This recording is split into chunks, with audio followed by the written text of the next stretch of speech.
तो बच्चों last lecture में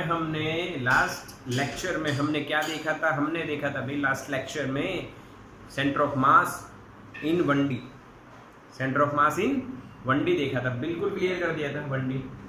हाँ, अब 2D के सम्स देखने वाले। 1D के सम्स देखे थे, अब 2D के सम देख ले। तो centre of mass in 2D और 3D, centre of mass in 2D और 3D दोनों सेम है भाई।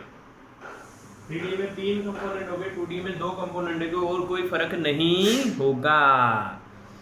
सबको पता है कि भाई 2D में 2 कंपोनेंट हो गए और 3D में 3 कंपोनेंट। बिल्कुल पक्का, कोई डाउट वाली बात नहीं। ये हमें NCERT एक बढ़िया सम देती है। 7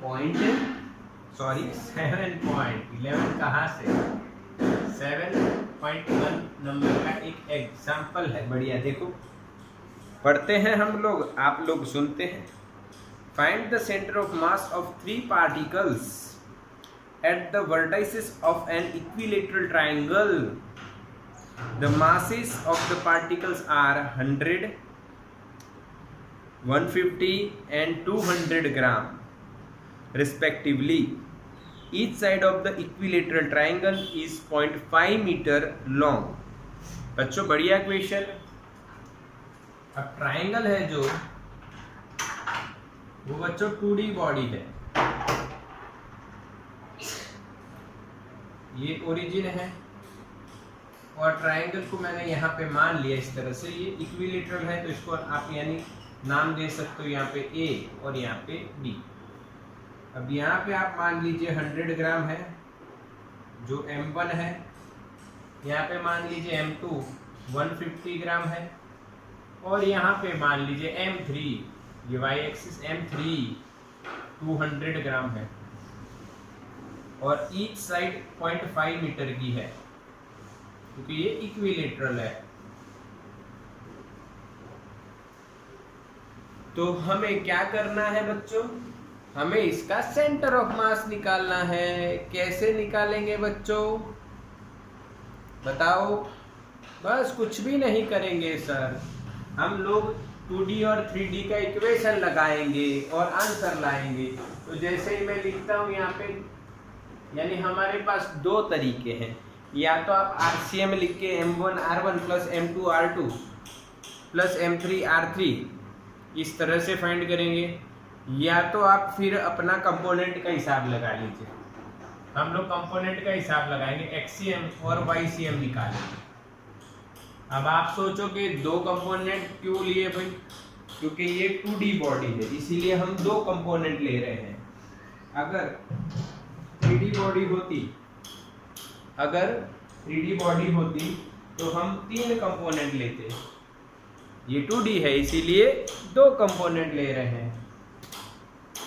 तो क्या लिखोगे? M1 X1 plus M2 X2 plus M3 X3 upon M1 plus M2 plus M3। सही है। अब सबके पोजीशन वेक्टर आपको चाहिए 2D बॉडी में, तो इसका जो R1 आप लिखोगे बच्चों वो 0 0 हो जाएगा। एग्री और not? Because M1 is at origin so that its coordinates are 0 0. Okay, what is the coordinates of M2? R2 क्या लिखोगे बच्चा लोग? क्या लिखोगे? 0.5 मीटर, 0 मीटर। यस और नो? ये जो A पॉइंट है बच्चों, ये X डायरेक्शन में 0.5 मीटर जितनी दूरी पे है, और Y डायरेक्शन में X एक्सिस पे है, तो Y डायरेक्शन में उसकी कोई दूरी ही नहीं है। कोई दूरी नहीं है तो वो 0 है। हाँ के ना? समझ में आ रहा है? यानी यहाँ पे एक बात बता रहा हूँ जो मेरे को एक लॉजिकल बात लगती, उससे आपको फायदा हो सकता है।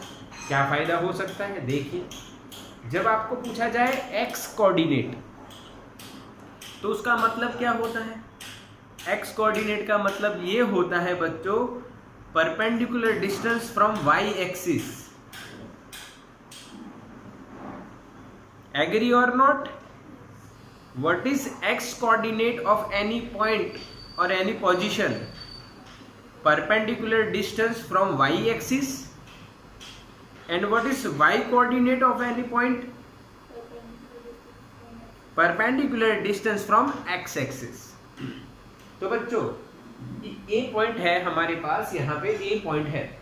If you want to find out X coordinate of that point A, then what we have to find out, we have to find out perpendicular distance from Y axis. तो वाई एक्सिस ये है, उससे perpendicular distance कितना है 0.5 metre, and Y coordinate of this point A perpendicular distance from x axis, but the point is on x axis, so the distance is 0, so that we can write y coordinate of this point is 0। बच्चा लोग clear हुआ?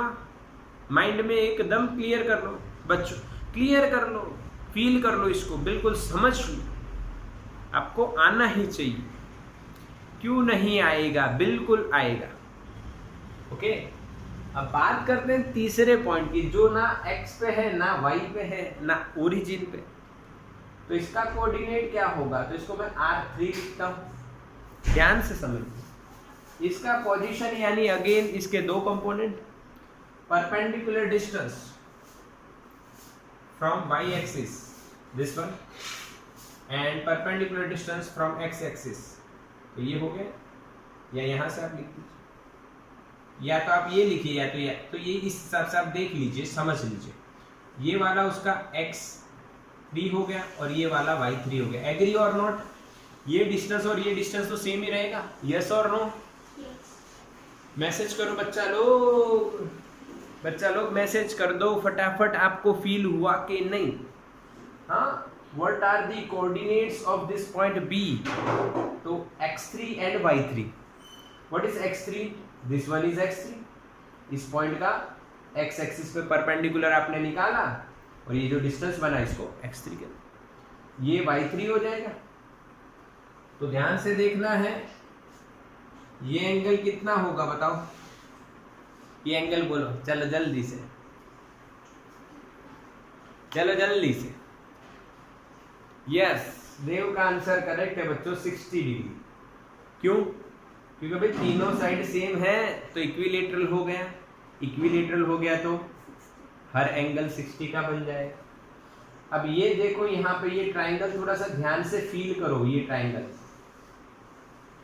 क्या ये right angle triangle है? उसमें angle है और ये एंगल की एडजेसेंट साइड है और ये एंगल की ऑपोजिट साइड है। तो एडजेसेंट साइड यानी hypo into cos theta, opposite side यानी बच्चों हाइपो इंटू साइन थीटा। तो बच्चों हाइपो है 0.5 cos 60 और y कंपोनेंट क्या होगा? y3 क्या होगा? 0.5 sin 60। बच्चा लोग एग्री हुए कि नहीं? यस और no? Message fast, message fast, जल्दी से, नहीं तो पेन आ रही है। यस, हाँ, नहीं समझ में आया तो ना कह सकते हो बच्चों। देखो इस तरह से भी मैं आपको बता दूं, ये यहाँ पे B पॉइंट है जो इससे 0.5 मीटर की दूरी पे है बच्चों। तो ये थीटा अगर 60 है तो ये इसका क्या हो जाएगा? 0.5 cos 60 और ये वाला 0.5 sin 60। बच्चों एग्री और नॉट? तो this is the x component, this one is y component. यही करना है और कुछ नहीं। तो बिल्कुल आपको समझ में आ गया। तो अब आप यहाँ पे लिख सकते हो क्या? 0.25 कॉमा 0.25 √3 मीटर। ये कैसे लिखा गया? देखो ये 0.5 है, cos 60 1/2 यानी 0.5 का आधा। अब 0.5 को आप 0.50 भी कह सकते हो और 0.50 का आधा बच्चों 0.25 होता है। 0.5 sin 60, sin 60 क्या होता है? √3/2। 0.5 का आधा कर दिया 0.25 इंटू √3 रह गया। बिल्कुल समझ के आपने ये सीख लिया कि नहीं आया तो मैसेज करो। लाइव क्लास चल रहा है बच्चा लोग, मैसेज कर दो। अगर नहीं आता है अगर आ गया है तो यस कर दो, नहीं आया है तो नो कर दो। मैं रिपीट कर सकता हूं इसको, बट चैप्टर 4 में इतनी प्रैक्टिस करवाई है ना इसकी, रिजोल्यूशन ऑफ वेक्टर्स की, ये वही है बच्चों। ओके, तो M1 तो भाई 100 ग्राम है। Position of M1 in x direction, x1 is 0 plus M2 150 है बच्चों। M2 x2 कितना है 0.5 प्लस M3 200 है, और उसका x3 क्या है 0.25 डिवाइडेड बाय तीनों के मास का एडिशन कितना होगा 100, 150, 250 और 200 450। बच्चों अब इसको सॉल्व करोगे 0.5 यानी आधा, तो यहाँ पे 75 हो जाएगा। 0.25 यानी चौथा पार्ट, 200 का चौथा पार्ट क्या होगा 200 का चौथा 50 अपॉन 450।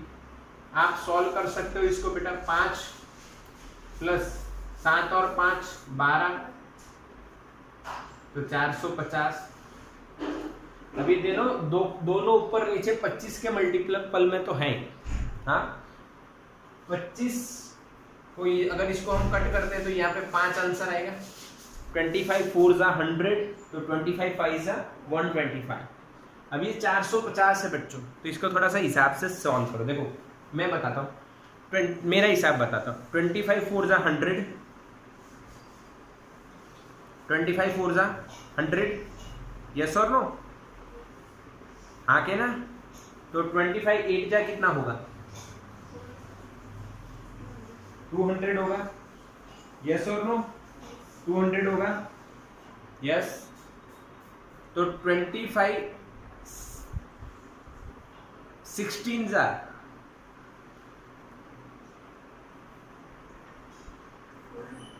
400 और 25 18 जा 450। तो यहाँ पे बच्चों 18 आएगा। This is our answer 5/18 metre, और सेंटीमीटर ना मीटर है बच्चों।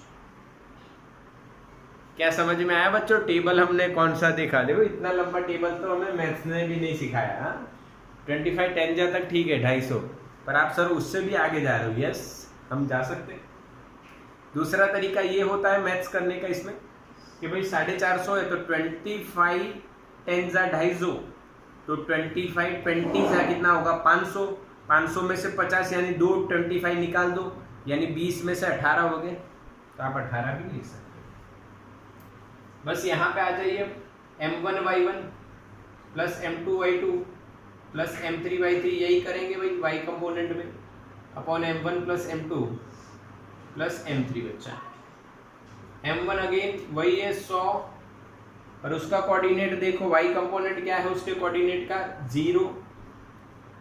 M2 बच्चा लोग 150, y2 coordinate of M2 0 plus 200 बच्चा लोग, और y3 कंपोनेंट 0.25 √3 बच्चों, डिवाइडेड बाय वही M1 plus M2 plus M3 450, तो यहाँ भी 450। अब बच्चों ये तो 0 हो गया, बचा ये 200 का चौथा पार्ट यानी 50 √3 अपॉन 450, ये 0 कट, तो √3/9, यस और नो 9, हाँ के ना? 9 5 जा 45 ना? Yes yes yes. अब इसको आप लिख सकते हो ऐसे 1/3 √3, दिस इज अवर आंसर।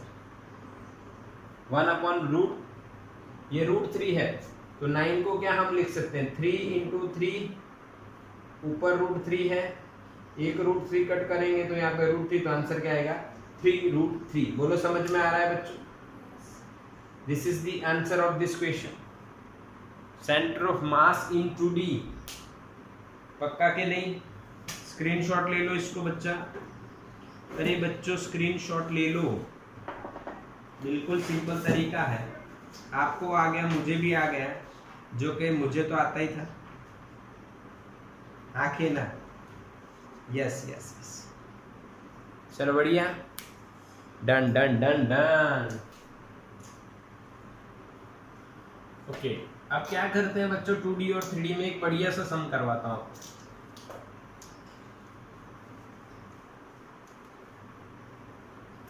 एक बढ़िया सा सम। आपने वॉच देखी है, वॉच, ये क्या लिखा मैंने, इसका मतलब क्या होता है, घड़ी होता है, घड़ी। अब घड़ी वाला सम करते हैं। आपने ऐसी तो घड़ी देखी ही होगी, यहाँ पे लिखा हो 12, यहाँ पे लिखा हो 3, और यहाँ पे 6, और यहाँ पे 9। पक्का? यस और नो? हाँ के ना, ऐसी घड़ी तो देखी होगी, सबने देखी, सबने देखी, यस, सबका मैसेज आ रहा है, यस यस यस सर। ऐसी घड़ी कहाँ देखी होगी, बीच में वो नहीं होंगे, हैंड नहीं होंगे, कांटे। हाँ, ऐसी घड़ी देखी है, सब लोग कह रहे हैं हाँ देखी। क्या है, ऐसी घड़ी कौन खरीदता है? कौन खरीदा है? कौन इतना बुद्धू है? अभी देखिए। कौन इतना बुद्धू है, ऐसी घड़ी कौन खरीदेगा जिसमें कांटे ही ना हो? हाँ, हैंड तो होने चाहिए ना, minute hand, hour hand, second hand, कुछ तो होना चाहिए। ठीक, चलो बढ़िया, समझ में आया। अब ये घड़ी के बारे में आपको ये बताया गया है कि इसकी जो सेकंड हैंड है उसकी लेंथ आपको दी है 10 सेंटीमीटर, ठीक है। और इसका जो ये सेंटर है इसको ओरिजिन मान लो, ऐसा कहा है, हाँ ऐसा कहा है। तो बच्चा लोग आपको इसका सेंटर ऑफ मास फाइंड करना है। अगर 3 बजे पे 3 ग्राम मास रख दे, 6 बजे पे 6 ग्राम, 9 बजे पे 9 ग्राम और 12 बजे पे 12 ग्राम मास रख दे, तो find out the centre of mass of this system. क्या बच्चों समझ में आया क्वेश्चन? बढ़िया क्वेश्चन, बिल्कुल बढ़िया क्वेश्चन। यस और नो? तो इसका सॉल्यूशन कैसे होगा, कैसे करेंगे, आओ। तो बच्चों एक्सीएम पहले फाइंड करेंगे, उसके लिए क्या करना है, तो सभी के कोऑर्डिनेट्स लेने पड़ेंगे। तो मैंने ये x मान लिया, माना क्या, ये दिया ही हुआ ये y है। इसको m1 बोले तो इसके कोऑर्डिनेट्स क्या होंगे, इसको m2 बोले तो इसके कोऑर्डिनेट्स क्या होंगे, इसको m3 बोले, सुनाई दे रहा है ना, इसको m4 बोले, इसको r4। चलो कोऑर्डिनेट्स बताने हैं, तो r1 के कोऑर्डिनेट बताओ। सेकंड हैंड का लेंथ कितना है, 10, तो 10,0 सेंटीमीटर, क्योंकि ये सेकेंड हैंड की लेंथ जितना हुआ तो ये 10 सेंटीमीटर एक्स एक्सिस पे, तो 10,0। इसका बताओ, चलो बताओ। वाई एक्सिस पे तो एक्स कंपोनेंट तो 0 हो जाएगा और यहाँ पे आएगा 10 सेंटीमीटर। कई बच्चे सोच रहे हैं कि क्या कर रहा है ये इंसान, कैसे कर रहा है?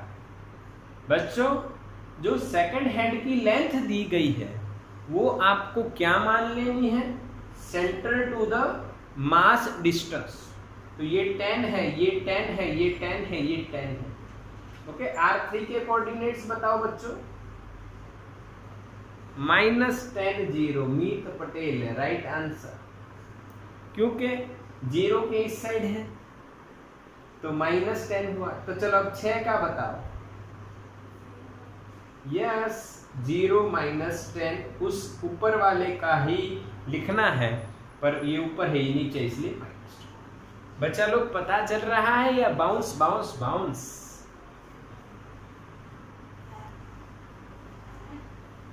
नहीं पता चला, ध्रुव को पता चला। डिंचक डिंचक, पता चल रहा है। अच्छा बढ़िया है, चलो बढ़िया है, चलो ऑनलाइन पता तो चलता है।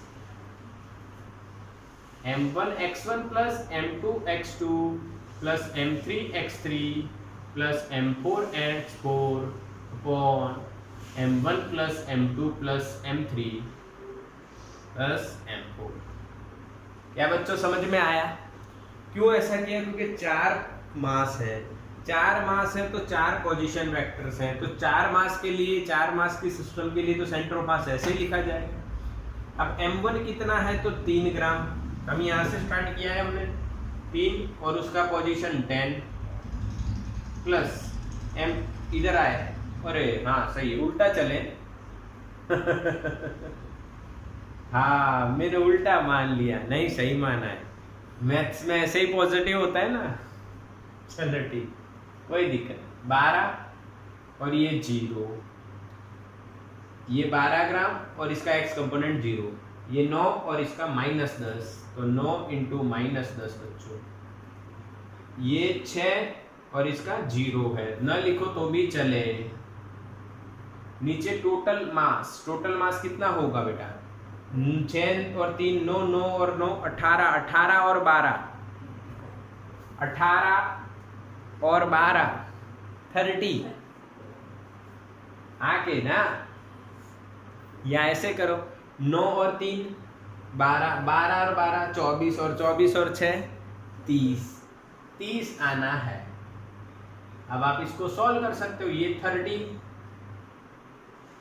ये -90 अपॉन 30, तो ये आपका रहेगा -60 अपॉन 30, तो इसका मतलब -2 सेंटीमीटर। क्या मैं सही हूं बच्चों?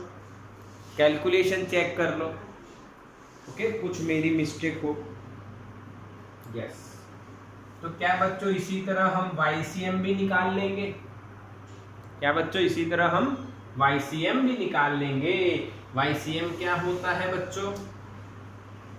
YCM क्या होता है ये देखिए, YCM क्या होता है ये देखिए, वही जो ऊपर किया है वही होगा, सिर्फ x की जगह y होगा, सिर्फ x की जगह y होगा। यस और नो बच्चों? ऊपर जो लिखा वही होगा, सिर्फ x की जगह y होगा। What is mass 1 again? 3 m1y1, 3 into 0 0 plus m2y2 12 into 10 plus m3y3 9 into 0 plus m4y4 6 into -10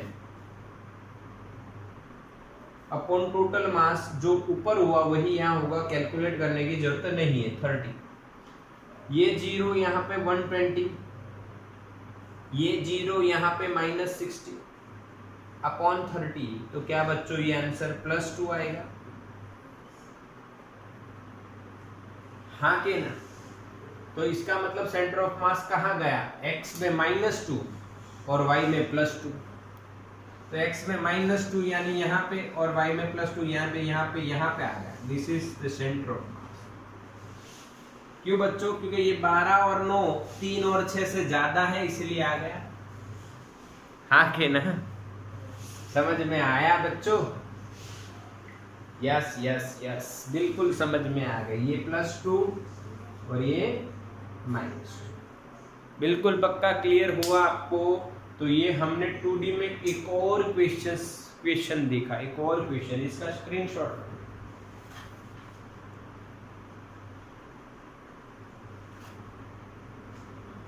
ठीक है बच्चों, समझ में आ रहा है ना?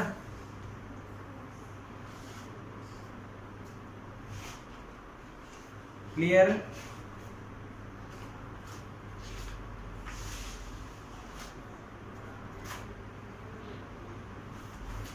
बिल्कुल समझ में आ गया? इसका स्क्रीनशॉट ले लो फटाफट।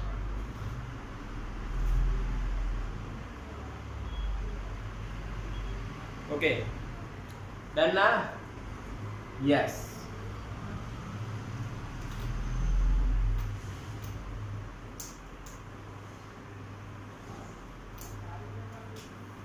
अब हम देखेंगे बच्चों centre of mass of combined body.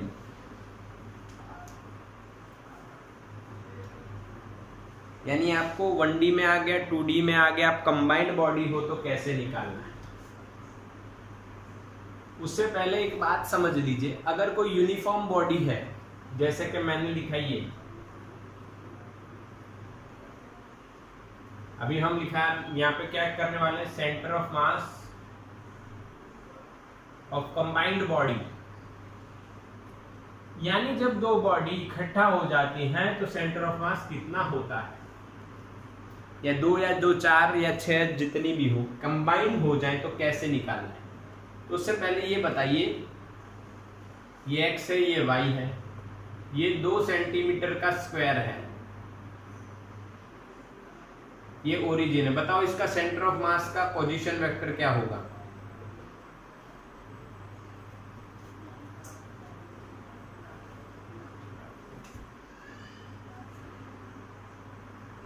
क्या होगा? 20। गलत जवाब, गलत जवाब, गलत जवाब।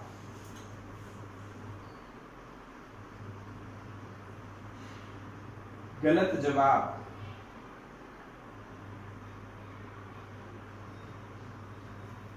गलत जवाब। 20 तो नहीं होगा ना यार।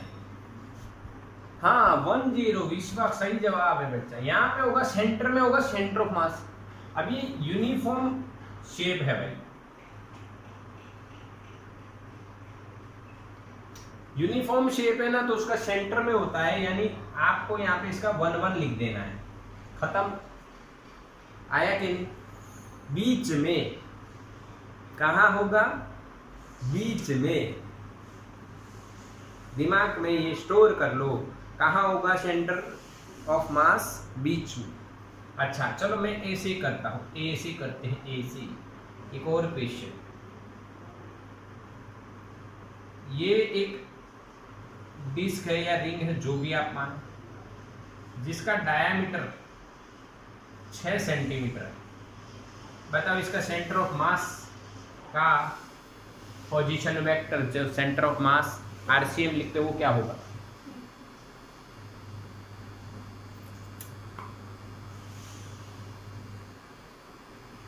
सोच रहे हैं, अभी भी सोच रहे हो? वाह, अच्छा आंसर आया 3 आप लोग बजाओ बीन।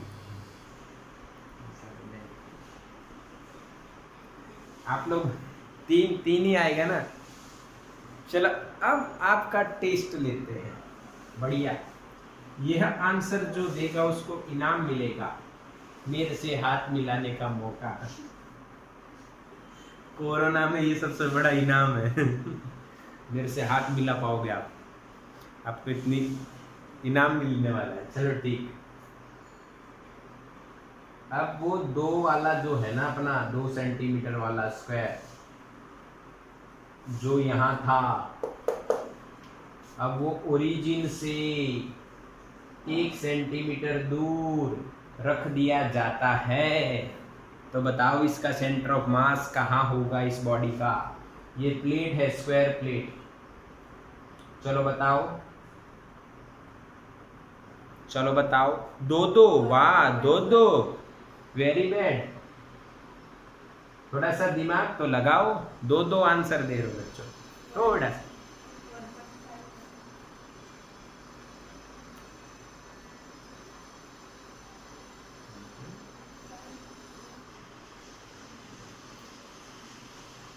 यस सही जवाब, सही जवाब 2,1। कैसन बा? कैसन बा? ठीक बा? हाँ के ना? यहाँ पे होगा ये पक्का, इस एंड से 1 होगा, इस एंड से 1 होगा, यानी ये दूरी 1 सेंटीमीटर होगी और ये दूरी भी 1 सेंटीमीटर होगी। तो y कोऑर्डिनेट क्या हुआ? x से डिस्टेंस 1, x कोऑर्डिनेट क्या होगा? y से डिस्टेंस। तो यहां से 1 है, ये 1 है, तो 1 + 1 2। क्या बच्चों उतरा? उतरा कि नहीं? हाँ सर, यस यस यस, अब उतरा। हाँ, uniform shape, uniform mass distribution and uniform shape. अगर यूनिफॉर्म शेप और यूनिफॉर्म मास डिस्ट्रीब्यूशन दिया है तो बस आपको उसका सेंटर का पोजीशन निकालना आना चाहिए। एक बढ़िया पूछते और आओ ठाकुर आओ,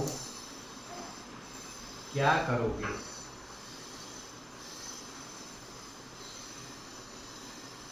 वन सेंटीमीटर, 2 सेंटीमीटर और इसका डायमीटर 4 सेंटीमीटर। बताओ इसका सेंटर। चलो x कंपोनेंट क्या होगा?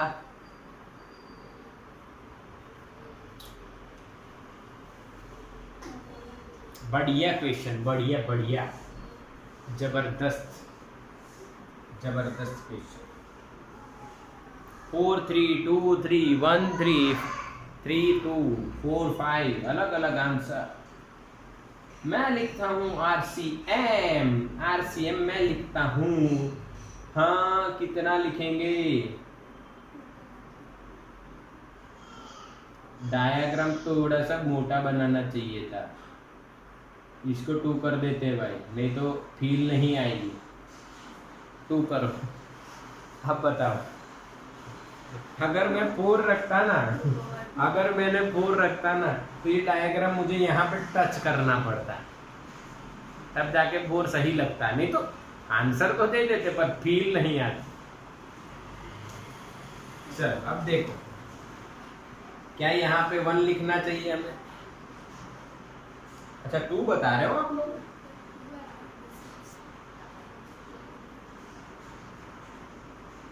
ये अच्छा 2 आएगा। हाँ, यानी ये वाला 2 है ना, तो 2 ही आएगा। हाँ 2 आएगा, सही है ना? अच्छा ये 2 है। अब बताओ y क्या है? वो भी 2 है। सही जवाब, आप जीतते हो। सही जवाब 2 2 आया ना? कैसन 2? ये 1 और ये भी 1, ये भी 1 और ये भी 1, तो बच्चों ये सेंटर यहाँ से 2 तो y 2 आ गया, ये यहाँ से 2। बोलो समझ में आया कि नहीं है? टाइम पास लग रहा है, पर इस तरह से कोई भी क्वेश्चन आए तो घबराना नहीं। यस, अब हम क्या देखने वाले हैं? कंबाइंड बॉडी का COM, कंबाइंड बॉडी का COM, centre of mass of combined body. बच्चा लोग, centre of mass of combined body बच्चों, अगर कंबाइंड हो तो किस तरह से? तो देखो आपको क्या करना है। अगर ये बॉडी है ना, इसका मास अगर मैंने लिखा 2 kg, ठीक है, तो वो मास पूरा आप इस सेंटर ऑफ मास पे कंसीडर कर सकते हो और इसको हटा सकते हो। यस और नो? ये क्या है? Centre of mass of this body. Clear? यानी आप उसको, यूनिफॉर्म शेप होंगे तो आप उसको पूरी बॉडी की जगह सिर्फ एक पॉइंट मान के सॉल्व करने वाले हो। अभी मैं बता रहा हूं, इसमें ज्यादा चिंता वाली बात नहीं है। आओ देखो, ये एक सर्कल है और ये एक स्क्वायर है बच्चों, ठीक है? इस तरह से रखा हुआ है XY। अब इसका जो यानी इस तरह से आपको दे दिया, चलो ये और ये भी 2 सेंटीमीटर और ये भी 2 सेंटीमीटर, स्क्वायर है, स्क्वायर, और ये बच्चों सर्कल। यूनिफॉर्म मास है, दोनों के मास सेम है कि नहीं वो पता नहीं है, चलो अलग अलग दे दें। ओके, मास ऑफ सर्कल, मान लो mass of circle 2 kg and mass of square is 3 kg, कुछ भी। Coordinates of circle, R circle is equals to centre of mass इसको मैं देखो C1 लिखूंगा, इसको देखो मैं C2 लिखूंगा। तो C1 का मतलब क्या हुआ, x coordinate of circle, y coordinate of circle. C2 का मतलब क्या होगा बच्चों, C2 का मतलब क्या होगा, x coordinate of square, y coordinate of square. हाँ के ना बच्चों, फिर चाहे वो कुछ भी आए, अब आप बताओ क्या आएगा। चलो C1 इसका कोऑर्डिनेट्स बताओ सेंटर ऑफ मास का। Yes Nisarga answer right, 1 centimetre. चलो तो अब C2 का बताओ, C2 का 1 मत बोलना, 2 नहीं 3 1। कैसे, यहां से डिस्टेंस 1 है, ये पूरा कितना है 2 है, तो टोटल कितना हुआ 3, और यहां से डिस्टेंस 1 है, तो x से डिस्टेंस, x एक्सिस से डिस्टेंस 1 यानी y। पक्का बच्चों। अब आपको क्या करना है, कंबाइंड सिस्टम के लिए आपको एक्सीएम कैसे निकालना है, ध्यान से देखना है। जैसे m1 m2 m1 x1 plus m2 x2 करते थे, वैसे यहाँ पे अब 2 हो गए, यानी m circle x circle plus m square x square upon m circle plus m square. बोला आया कि नहीं, वही है m1 x1 plus m2 x2 upon m1 plus m2, वही है बच्चों, वही है। क्या ये वही है? हाँ आया समझ में, यस और नो? Yes yes. तो बच्चों अब इसको सॉल्व करो। मास of circle is 2, x coordinate is 1, mass of square 3, x coordinate is 3, और मास का addition 2 + 3 5, 3 3 9, 9 + 2 11/5, 10.5 centimetre. YCM m circle y circle m square y square upon m circle plus m square. m circle again 2 और उसका y 1 plus m square 3 और उसका y 1 upon 5, 3 + 2 5/5। Answer आएगा 1 centimetre, और यहाँ पे क्या आएगा 2.5 सेंटीमीटर। यस और नो? हाँ के ना बच्चों, सही है। 11/5 कितना होता है, 2.5 होता है ना, सही है ना। 5 2 10 बचा 1, नहीं नहीं गलत, 2.2 होता है, 2.2 होता है भाई। अरे 11/5, 5 2 10 पॉइंट, फिर यानी 1 बचा आपके पास, 1 को 10 करोगे 10/5 again 2, 2.2 is our correct answer. तो दिस इज द कोऑर्डिनेट्स। अब आप इसमें एक बात देखोगे, YCM जो है, YCM उसको आप नोट करो बिल्कुल। YCM देखो कितना है, 1 सेंटीमीटर है। इसका एक लॉजिक देता हूं आपको। ये जो बॉडी है, ये जो सिस्टम बनी कंबाइंड बॉडी, वो बॉडी को अगर आप यहाँ पे इस तरह से काटो, यानी कि मैं यहाँ पे आपको बता रहा हूँ, समझना बच्चों, इस बॉडी को अगर आप इस तरह से काटो तो ऊपर जो शेप है वही नीचे है। देखो मिरर इमेज है,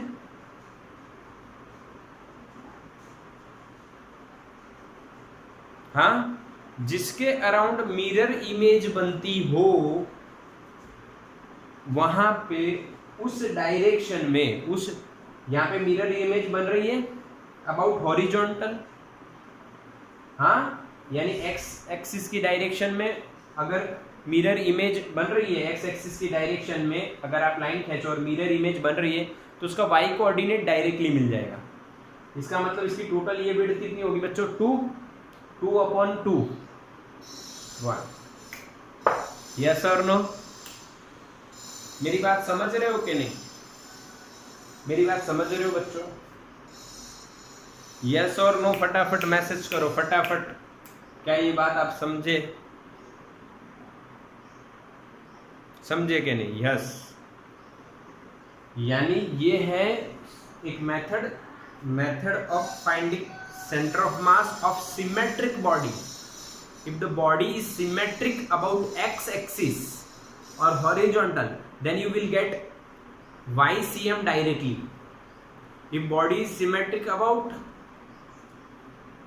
y axis or vertical, then you get directly x. Simply divide it by 2. आधा कर तो आपको मिल जाएगा। ये डायरेक्ट मेथड। तो इतना फाइंड करने की आपको कोई दिक्कत करने की जरूरत नहीं थी। आप देख सकते हो हॉरिजॉन्टल के अबाउट मिरर इमेज बन रही है तो वर्टिकल कंपोनेंट डायरेक्टली मिल जाएगा, और वर्टिकल के अबाउट बनती होती तो हॉरिजॉन्टल कंपोनेंट डायरेक्टली मिल जाएगा। इसका स्क्रीनशॉट लो। ओके, एक एनसीईआरटी का एग्जांपल है वो भी करते हैं। Screenshot done. 10.3 7.3 चलो हो गया बच्चों। स्क्रीनशॉट डन हो गया।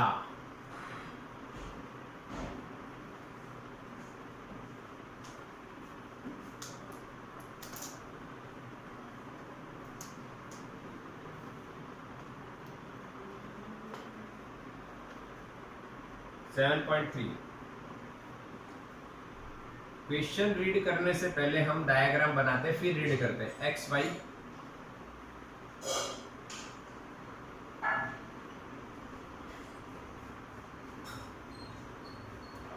ये ओरिजिन है 0 0 कोऑर्डिनेट्स है, ये ए है 2 0 कोऑर्डिनेट्स है, यहाँ पे 1 सेंटीमीटर दिया है, यहाँ पे बी है कोऑर्डिनेट्स 2 1 है, यहाँ पे डी है कोऑर्डिनेट्स 1 1 है, यहाँ पे ई है कोऑर्डिनेट्स 1 2 है, और यहाँ पे एफ है कोऑर्डिनेट्स 0 2 है, और ये पूरा 2 मीटर नॉट सेंटीमीटर मीटर दिया है बच्चों।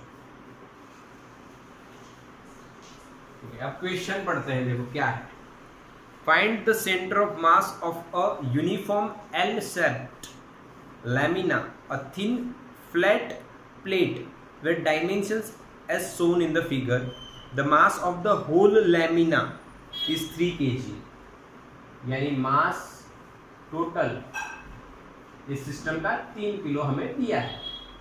आपको सेंटर ऑफ मास निकालना है। चलो ट्राई कर लो चलो फटाफट। तो बच्चों ये एक लैमिना है। अब इसका क्वेश्चन सॉल्व कैसे किया जाएगा, तो ये आप देखो इसको ध्यान से। तो ये 3 पार्ट बने हुए दिख रहे हैं आपको। आप किसी को भी C1 C2 C3 कह सकते हो अकॉर्डिंग टू एनसीईआरटी। अगर नंबर हम देखें तो C1 कहाँ पे है, C1 C2 एंड C3 इस तरह से हमें दिया हुआ है। जो ये C1 है, ये C2 है और ये C3 है। 3 सेम शेप है और आपको तीनों के सेंटर ऑफ मास लिखने हैं। फिर आप इसका एक्सीएम निकाल लो और YCM निकाल लो। तो C1 का पोजीशन क्या होगा बच्चों बताओ। C1 का, C2 का और C3 का फटाफट बताओ, मीटर में होंगे। तो C1 आप देखोगे ये टोटल 1 मीटर हुआ। यानी आप सोच लो मत, यानी देखोगे ऑब्जर्वेशन करोगे तो ये 1 मीटर है, ये टोटल 2 है, ये 1 है क्योंकि इसका कोऑर्डिनेट क्या है 1 2, तो इसका मतलब ये 1 है, तो ये 1, तो ये भी 1, तो ये 1/1 का स्क्वायर हुआ। 1/1 1/1 सभी 1/1 के हैं। तो इसका जो कोऑर्डिनेट क्या बच्चों समझ में आया। देखो यानी एक आप स्क्वायर मानोगे 1 मीटर बाई 1 मीटर का, तो उसका जो सेंटर होगा वो 0.5 होगा सेंटर में।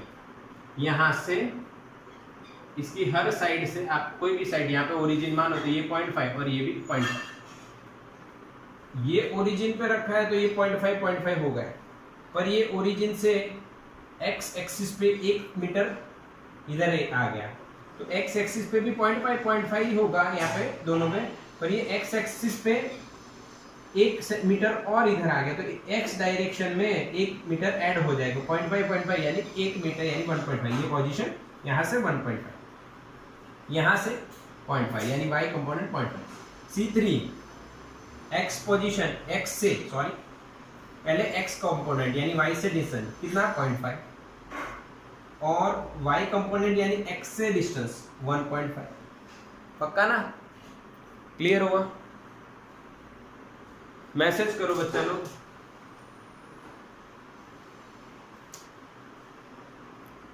यस और नो? यस। तब आप इसका एक्ससीएम कैसे निकालोगे?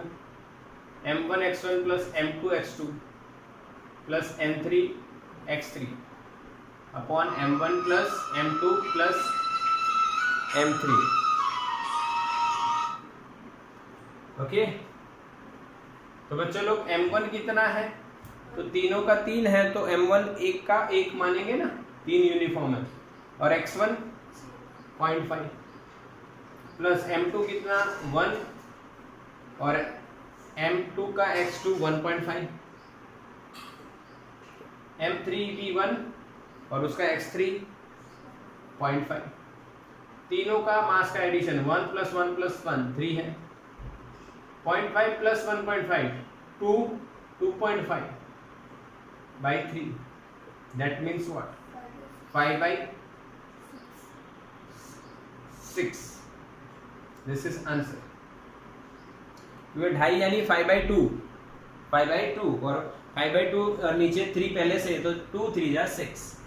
सिमिलरली YCM भी बच्चा लो 5/6 ही आएगा मीटर। कैसे?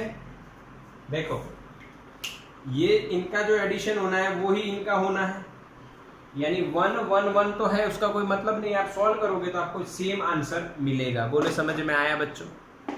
हाँ, मास सेम है इसलिए। हाँ, अब देखो इसमें एक लॉजिकल बात आप डायरेक्टली और लगा सकते थे, अगर मास सेम है तो आपको ये लिखने की कोई जरूरत नहीं है, you can directly right shortcut.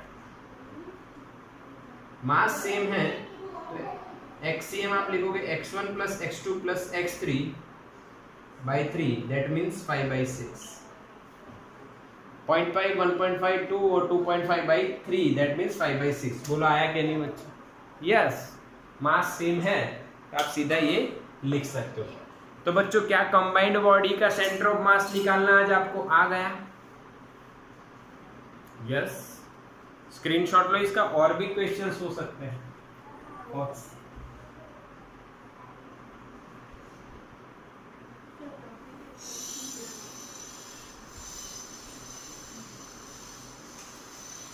चलो एक और करवा देते हैं,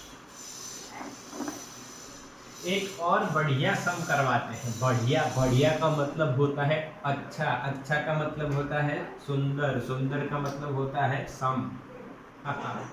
क्या है? ये है साइकिल फिजिक्स की, 2 पहियों की साइकिल है। चलो ठीक, एक बढ़िया एग्जांपल ये है भाई,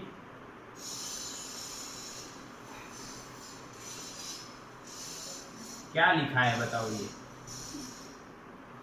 ये क्या है बच्चा? T है, ये X है बच्चा, और ये है Y, तो दिस इज ओरिजिन। तो बच्चों आपको क्वेश्चन में ऐसा दिया गया है, 2 बहुत ही पतले पतले, बिल्कुल मेरे जैसे रॉड दिए गए हैं। 2 पतले पतले क्या है बच्चों? रॉड है। ये लेंथ L है और ये लेंथ 2L है, उससे ऐसा शेप बनाया गया है। तो इसके सेंटर ऑफ मास के जो कोऑर्डिनेट्स हैं वो आपको बताने हैं। ठीक है, समझ में आया। अब मास दिया नहीं है, यूनिफॉर्म मास है, यूनिफॉर्म सेम और बहुत पतले हैं, दोनों सेम हैं पर इनकी लंबाई अलग अलग है। तो बच्चों समझना है, इस रॉड को मैं नंबर 1 देता हूं और इस रॉड को मैं नंबर 2 देता। तो मैंने दो बॉडी मान ली। तो बताओ इसका, मुझे आप इसका x कोऑर्डिनेट बताओ। 0। कैसे? क्योंकि ये जो बॉडी शेप जो बन रहा है ये y के सिमेट्रिक है। देखो यहाँ पे लाइन खींचो, जितना इधर है उतना इधर होगा, सिमेट्रिक अबाउट y एक्सिस। तो x कोऑर्डिनेट डायरेक्टली मिलेगा। यस और नो बच्चों, हाँ के ना? एग्री और नॉट? Yes yes yes. अब देखो मैं आपको बता रहा हूं, मैं यहाँ पे R1 लिख रहा हूं। सबसे पहली बात देखो, L लेंथ में आप अगर m मास मानो तो 2L लेंथ का मास कितना होगा?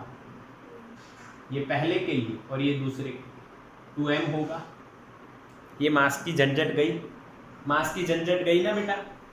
ओके। दूसरी बात, आप R1 लिखिए और R2, यानी मैं R1 R2 नहीं लिखूंगा, मैं Y1 Y2 लिखूंगा, क्योंकि मुझे X तो डायरेक्टली मिल गया, Y1 Y2 लिखेंगे। तो जो 1 नंबर का है बॉडी, उसका सेंटर बीच में ही होगा।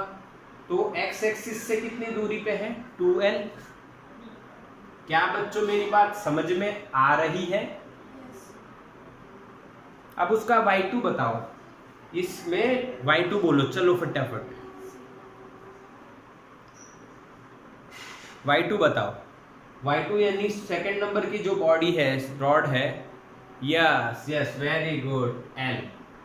क्यों? क्योंकि इसका 2L वाले का सेंटर ये C2 होगा, यहाँ पे C1 हो गया।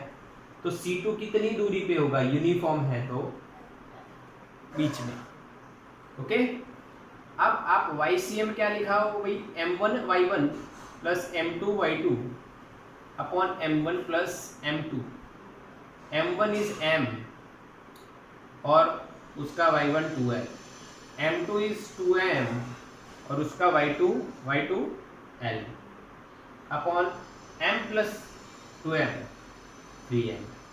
ये 2LM, ये भी 2LM, यानी 4LM अपॉन M3। तो M गया तो 4/3L इज अवर आंसर। तो क्या बच्चों यहाँ पे 4/3L लिखा जाए? क्या बच्चों उतरा दिमाग में कि नहीं? ऐसा कोई भी शेप हो आपको आना चाहिए, आया कि नहीं? C भी हो सकता है, O भी हो सकता है, अलग अलग हो सकता है, ट्रायंगल भी हो सकता है, रेक्टेंगल भी हो सकता है, कुछ भी हो सकता है। तरीका यही रहेगा। स्क्रीनशॉट लो बच्चों इसका, बस बढ़िया से।